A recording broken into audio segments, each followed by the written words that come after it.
నమస్కారం. ఆధ్యాత్మిక వార్తావాహిని భక్తి విశేషాలకు స్వాగతం. ఖైరతాబాద్ లో 1954లో అడుగు ఎత్తులో ఏర్పాటు చేసిన మహాగణపతి ఈ ఏడాదితో 70 ఏళ్లైన సందర్భంగా 70 అడుగుల ఎత్తున విగ్రహాన్ని ఏర్పాటు చేయనున్నారు. ఈ మేరకు మహాగణపతి నమూనాను ఆవిష్కరించారు. శ్రీ సప్తముఖ మహాశక్తి గణపతిగా 70 అడుగుల ఎత్తు, 28 అడుగుల వెడల్పుతో స్వామివారు దర్శనమివ్వనున్నారు. నిల్చున్న ఆకృతిలో ఉండే గణపతి తలకు ఇరువైపులా బ్రహ్మ, విష్ణు, మహేశ్వరులు, మహంకాళి, మహాలక్ష్మి, మహాసరస్వతి రూపాలు, రెండు వైపులా 14 చేతులు, కుడివైపు చేతుల్లో చక్రం, అంకుశం, పుస్తకం, త్రిశూలం, కమలం, శంఖం, ఎడమవైపు రుద్రాక్ష, ఆసనం, పుస్తకం, వీణ, కమలం, గద ఉన్నాయి. మహాగణపతి పక్కన కుడివైపు 10 అడుగుల ఎత్తులో ప్రత్యేకంగా బాలరాముడి విగ్రహం, ఎడమవైపు రాహుకేతుల విగ్రహాలని 9 అడుగుల ఎత్తులో ఏర్పాటు చేయనున్నారు. వినాయకుడి పాదాల చెంత 3 అడుగుల మేర మూషిక వాహనం ఉంటుంది. మహాగణపతి కుడివైపు 14 అడుగుల ఎత్తులో శ్రీనివాస కళ్యాణం, ఎడమవైపు శివపార్వతుల కళ్యాణం విగ్రహాలను ఏర్పాటు చేయనున్నట్లు శిల్పి చిన్నస్వామి రాజేంద్రన్ తెలిపారు. తిరుపతి శ్రీ కోదండరామస్వామి వారి ఆలయ పవిత్రోత్సవాలు పూర్ణాహృతితో ఘనంగా ముగిశాయి. తొలుత స్వామివారిని ఉదయం సుప్రభాతంతో మేల్కొల్పే తోమాల సేవ, సహస్ర నామార్చన నిర్వహించారు. ఉదయం యాగశాలలో వైదిక కార్యక్రమాలు జరిగాయి. అనంతరం ఉత్సవమూర్తులకు స్నపన తిరుమంజన క్రతువును వైభవంగా నిర్వహించారు. పాలు, పెరుగు, తేనె, పసుపు, చందనం, కొబ్బరి నీళ్లతో విశేషంగా అభిషేకం చేశారు. సాయంత్రం తిరువీధి ఉత్సవం భాష్యకార్ల గుడి వద్ద శాతుమొర నిర్వహించారు. తర్వాత ఆలయంలోని యాగశాలలో వైదిక కార్యక్రమాలు, పూర్ణాహృతి, ఉత్సవమూర్తులను ప్రధాన కుంభాన్ని విమాన ప్రదక్షిణంగా సన్నిధికి చేర్చడం, కుంభ ఆవాహన తదితర కార్యక్రమాలు నిర్వహించారు. శ్రీనివాస గోవింద, శ్రీ వెంకటేశ గోవింద, భక్తవత్సల గోవింద, భాగవత ప్రియ గోవింద, నిత్య నిర్మల గోవింద, నీలమేఘ శ్యామ గోవింద, పురాణ పురుష గోవింద, అందురజనాక్ష గోవింద, గోవింద హరి గోవింద, గోకుల నందన గోవింద, గోవింద హరి గోవింద, గోకుల నందన గోవింద.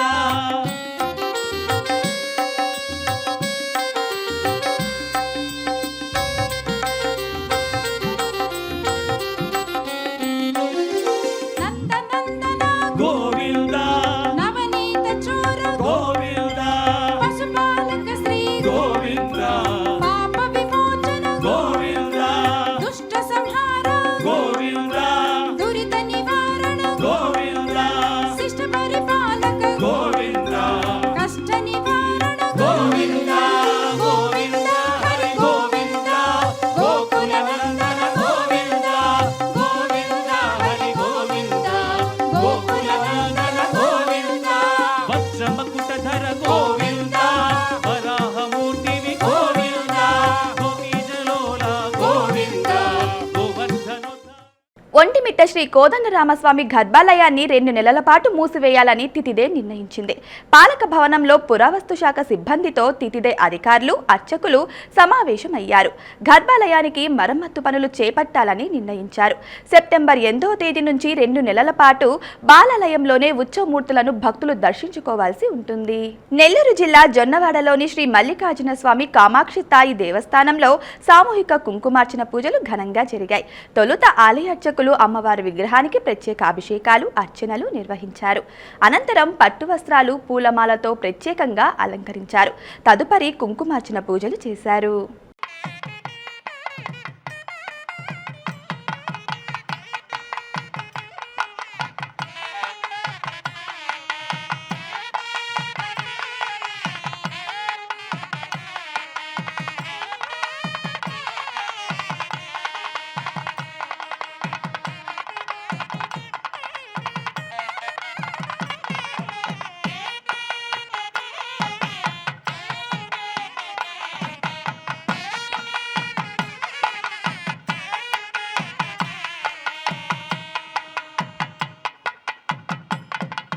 ప్రకాశం జిల్లా మార్కాపురంలోని శ్రీ జగదాంబ సమేత మార్కండేయ స్వామి ఆలయంలో అమ్మవారిని శాకంబరిగా అలంకరించారు. అనంతరం ప్రత్యేక పూజలు, అభిషేకాలు, అర్చనలు నిర్వహించారు. మహిళా భక్తులు అమ్మవారిని దర్శించుకున్నారు.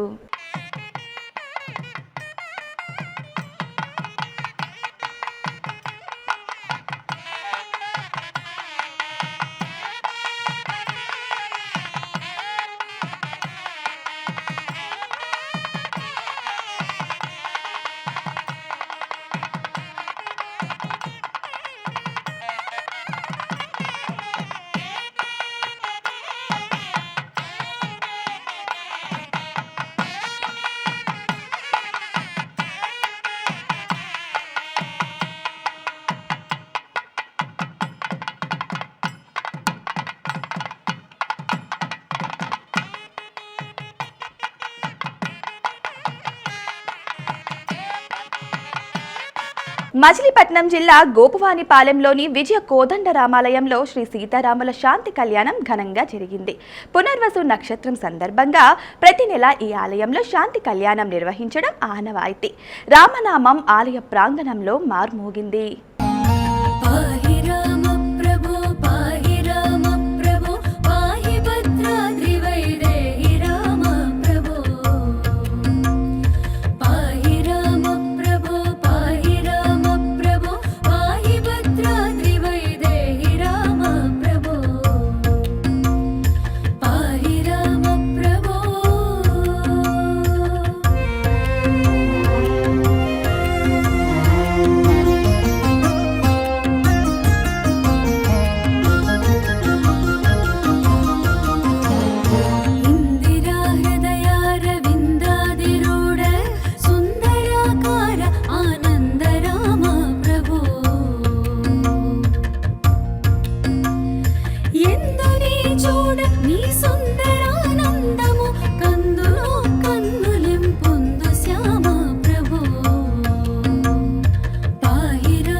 కోనసీమ తిరుమలగా ప్రసిద్ధి చెందిన వాడపల్లి దివ్యక్షేత్రం భక్తులతో కిటకిటలాడింది. అఖిలాండ కోటి బ్రహ్మాండ నాయకుడు శ్రీమన్నారాయణుడు దివ్యాలంకార శోభితుడై భక్తులకు జగన్మనోహరంగా దర్శనమిచ్చారు.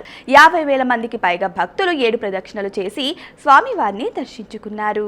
శ్రీనివాస గోవింద శ్రీ వెంకటేశ గోవింద భక్తవత్సల గోవింద భాగవత ప్రియ గోవింద నిత్య నిర్మల గోవింద నీలమేఘ శ్యామ గోవింద పురాణ పురుష గోవింద పుండరీకాక్ష గోవింద గోవింద హరి గోవింద.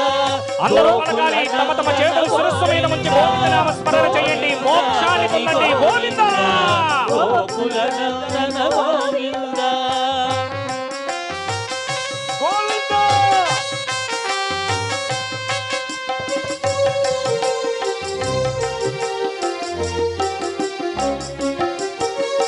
నందనందన గోవింద నవనీత చోర గోవింద పశుపాలక శ్రీ గోవింద పాప విమోచన గోవింద దుష్ట సంహార గోవింద దురిత నివారణ గోవింద శిష్ట పరిపాలక గోవింద కష్ట నివారణ గోవింద గోవింద హరి గోవింద గోకుల నందన గోవింద గోవింద హరి గోవింద గోకుల నందన గోవింద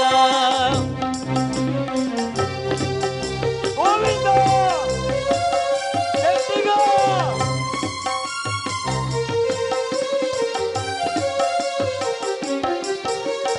వజ్రమకుట ధర గోవింద వరాహమూర్తివి గోవింద గోపీ జనలోల గోవింద గోవర్ధనోధర గోవింద.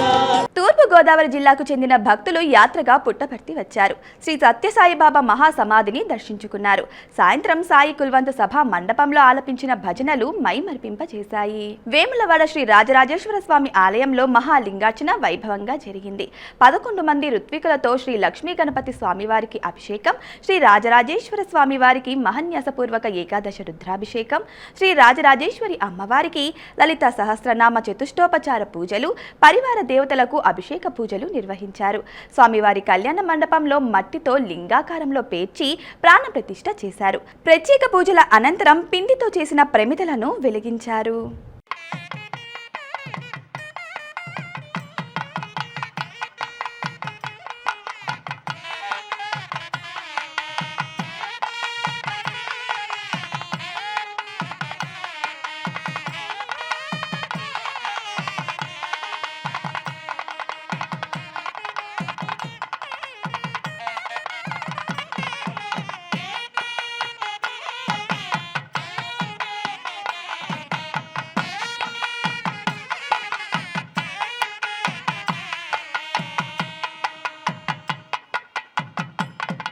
మాస శివరాత్రి సందర్భంగా కామారెడ్డిలోని వైద్యనాథ ఆలయంలో విశేష పూజలు జరిగాయి. వేదఘోష నడుమ స్వామివారికి ఆలయ అర్చకులు ప్రత్యేక పూజలు, అభిషేకాలు నిర్వహించారు. సుగంధ ద్రవ్యాలతో అభిషేకించారు. భక్తులు స్వామివారిని దర్శించుకొని మొక్కులు చెల్లించుకున్నారు. ఏలూరు పట్టణం దొండపాడులోని అష్టాదశ శక్తిపీఠం శ్రీ లలిత త్రిపుర సుందరి మాతకు విశేష పూజలు, అభిషేకాలు జరిగాయి. ఆషాఢమాసం చివరి శుక్రవారం సందర్భంగా ఆలయ అర్చకులు అమ్మవారికి మంగళహారతులు సమర్పించారు. మరోవైపు ఆలయంలోని కళ్యాణ సుందరేశ్వర స్వామి స్ఫటికలింగానికి విశేష అభిషేకం చేశారు. మాస శివరాత్రి సందర్భంగా ఆలయానికి వచ్చిన భక్తులు స్వామి అమ్మవార్లను దర్శించుకున్నారు.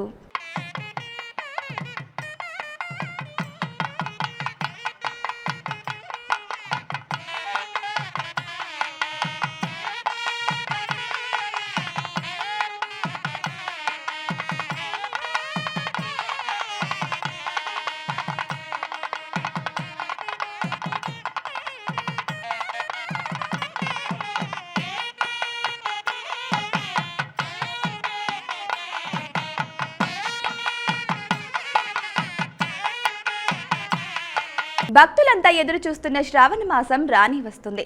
ఆలయాలన్నీ శ్రావణ మాస పూజలకు ముస్తాబవుతున్నాయి. నెల రోజుల పాటు జరిగే కార్యక్రమాలను రూపొందించిన ఆలయాల్లో విస్తృతంగా ప్రచారం చేస్తున్నారు. వేములవాడ శ్రీ రాజరాజేశ్వర స్వామి దేవస్థానంలో 5వ తేదీన శ్రావణ మాస పూజలు ప్రారంభం కానున్నాయి. నెల రోజుల పాటు ఈ పూజలు కొనసాగుతాయి. శ్రావణ మాసంలో 5 సోమవారాలు వేదఘోష నడుమ శ్రీ స్వామివారికి మహాన్యాసపూర్వక ఏకాదశ రుద్రాభిషేకం, సాయంత్రం మహాలింగార్చన నిర్వహిస్తారు. 4 శుక్రవారాలు శ్రీ రాజరాజేశ్వరి అమ్మవారికి లలిత సహస్రనామ పూజలు, అనుబంధ ఆలయమైన మహాలక్ష్మి అమ్మవారికి సాయంత్రం అర్చనలు, ప్రత్యేక పూజలు జరుగుతాయి. దక్షిణ కాశీగా ప్రసిద్ధిగాంచిన హరిహర క్షేత్రం శ్రీ పార్వతీ రాజరాజేశ్వర స్వామి క్షేత్రం ఎంతో వైభవోపేతమైనటువంటి ఈ క్షేత్రంలో ప్రతి సంవత్సరం లాగే ఈ సంవత్సరం కూడా శ్రావణ మాసం ప్రత్యేక పూజా కార్యక్రమాలు చేయడానికి అధికారులు, అర్చకులు అన్నీ కూడా చక్కగా ఏర్పాట్లు చేస్తున్నారు. ఈ శ్రావణ మాసం శివుడికి ఎంతో ప్రీతికరమైనటువంటి మాసం. 12 మాసాల్లో అత్యంత ప్రీతికరమైనటువంటి మాసం శివుడికి ఈ శ్రావణ మాసం.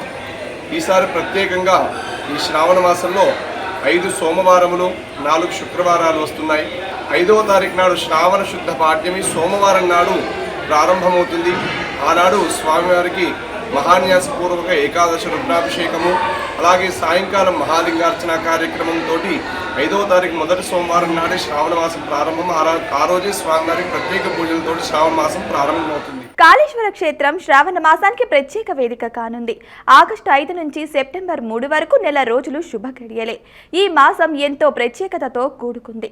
తెలంగాణ, ఆంధ్ర, మహారాష్ట్ర, ఛత్తీస్గఢ్ రాష్ట్రాల నుంచి నిత్యం భారీ సంఖ్యలో భక్తులు రానున్నారు. ద్విలింగాలకు మారేడు దళాలతో 1,00,000 బిల్వార్చన పూజలకు ప్రాధాన్యత ఇస్తారు. ఈ నేపథ్యంలో దేవస్థాన అధికారులు ప్రత్యేక శ్రద్ధ తీసుకుంటున్నారు. अद्भुत विग्रह अमराधीश्वर अगणित गुणगण अमृत शिव आनन्दामृत आश्रित रक्षक आत्मानन्द महेश शिव इंदु कलाधर इंद्रादिप्रिय सुंदर रूप सुरेश शिव ईश सुरेश महेश जनप्रिय केशव सेवित पाद शिव उरगादिप्रिय भूषण शंकर नरक विनाश नटेश शिव ऊर्जित दानवनाश परात्पर आजित पाप विनाश शिव सांब सदा शिव सांब सदा शिव सांब सदा शिव सांब शिव सांब सदा शिव सांब सदा शिव सांब सदा शिव सांब शिव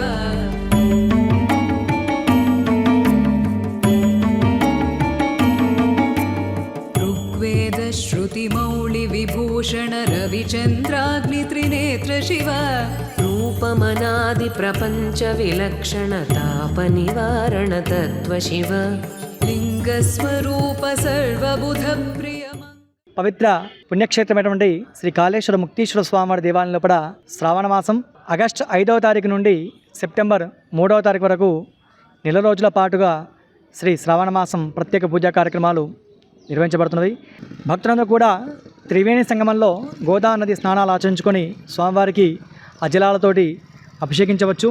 అలాగే ఈ నెల రోజుల పాటు త్రిదినం త్రిగుణాకారం త్రినేత్రం చ త్రియాయుధం త్రిజన్మ పాప సంహారం ఏకబిల్వం శివార్పణం. ఒక బిల్వాన్ని సమర్పిస్తే మనకు 3 జన్మలు చేసిన పాపాలన్నీ కూడా నివృత్తి అవుతాయని మనకు శివపురాణం చెప్తున్న విధంగా ఈ కాళేశ్వర క్షేత్రంలో నెల రోజుల పాటు 1,00,000 బిల్వార్చన పూజా కార్యక్రమాలు కూడా నిర్వహించబడతాయి. ఈ నెల రోజులు కూడా సాయంకాలం పూట ప్రదోషకాలంలో స్వామివారికి 1,00,000 బిల్వార్చన కార్యక్రమం ఉంటుంది. వాటికి 6,000 రూపాయల టికెట్ తోటి మనం ముందుగా దేవాలయంలో నమోదు చేసుకొని ఆ రోజు పూజలో పాల్గొనేటువంటి అవకాశం కూడా ఉంది. ఈ నెల రోజుల పాటు స్వామివారిని అభిషేకించి స్వామివారిని దర్శించి స్వామివారి యొక్క కృపకు పాత్ర కాగలరు. ఇవి ఈనాటి భక్తి విశేషాలు. తదుపరి ఆధ్యాత్మిక వార్తావాహిని భక్తి విశేషాలు మళ్ళీ కలుద్దాం. అంతవరకు సెలవు. నమస్కారం.